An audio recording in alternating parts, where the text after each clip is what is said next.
Welcome to The Know, I'm Ben, and this is your Thursday News Roundup. It looks like Super Mario Odyssey is jumping off to even more sales success. After hearing that it sold 2 million copies in its first 3 days on sale, we're now getting word of even more accolades for the game. Nintendo now says that the game has sold 1.1 million copies in the US alone, which makes it the fastest selling Super Mario game ever in the US, beating the previous record holder, New Super Mario Bros. For the Wii. Naturally, this also makes it the fastest selling game on the Nintendo Switch so far, surpassing even Breath of the Wild. On top of that, the company is touting the fact that Super Mario Odyssey is the best reviewed game on Metacritic for any system over the last 3 years, tied with only, you guessed it, Breath of the Wild. We always knew Mario would be a big seller for Nintendo's new system. It'll be even more interesting to see how that performs during the holiday season. Part of the reason Sony came out earlier this week with a number of exciting announcements was no doubt due to the imminent launch of the Xbox One X next week. Now, one PlayStation boss is talking about the rival new console, saying that at the end of the day, hardware specs don't matter all that much. SIE President Jim Ryan said in an interview with Telegraph, specs are interesting, but that's all they are, specifications. The proof is in how the games look, and which games they are. You saw last night there was a great range of games, many of which are exclusive to our platform and you will only find on the PS4 Pro.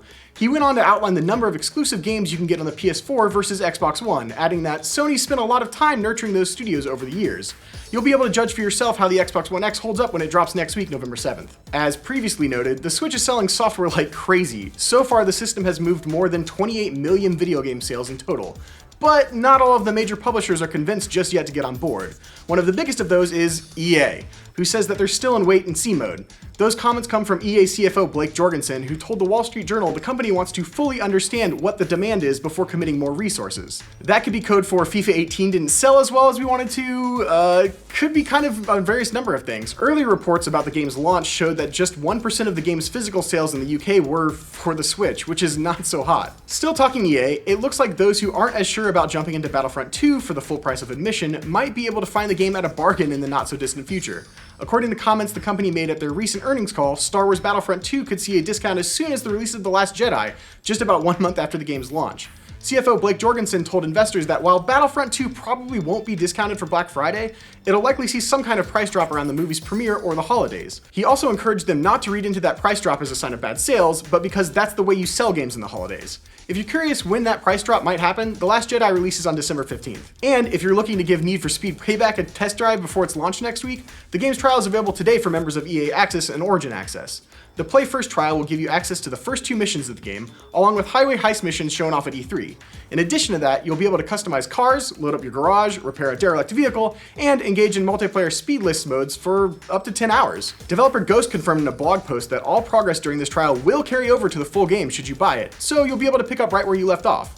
Need for Speed Payback launches on PC, Xbox One, and PS4 on November 10th. PC gamers weren't too pleased about the port of Assassin's Creed Origins earlier this week, with rumors claiming that the game not only performed poorly, but that the performance was due to a double dose of DRM, with VM Protect layering on top of de novo. Now, Ubisoft has responded to some of those claims, and they're basically saying, nope, DRM isn't hurting the game at all.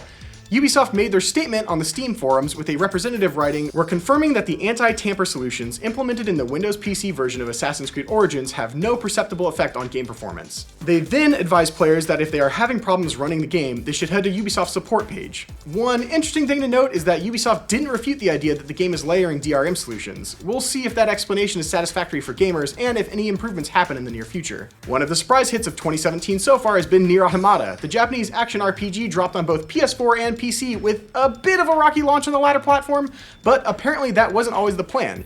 Creator Yoko Taro revealed in a recent interview that the game was initially meant to be a PC exclusive. He told Japanese publication Wild Japan, "Actually, we had planned to release the game only for PC. However, following input from the publishers, the decision was made for the game to be released on the PS4 as well. The game was created on Platinum Games' engine, which was geared toward the PC, so ultimately the platform choice had no bearing on the way the game was designed. PC players might find that a bit curious, seeing as how the game had almost no post-launch support from Platinum or Square Enix, with a number of PC features straight up missing from the game altogether. But maybe you'll get that patch one day, right?" After the success of the live-action Jungle Book adaptation, Disney is moving forward with The Lion King. Yay! Director Jon Favreau will be tackling the remake using photoreal CGI and a hugely impressive voice cast, which was finally revealed.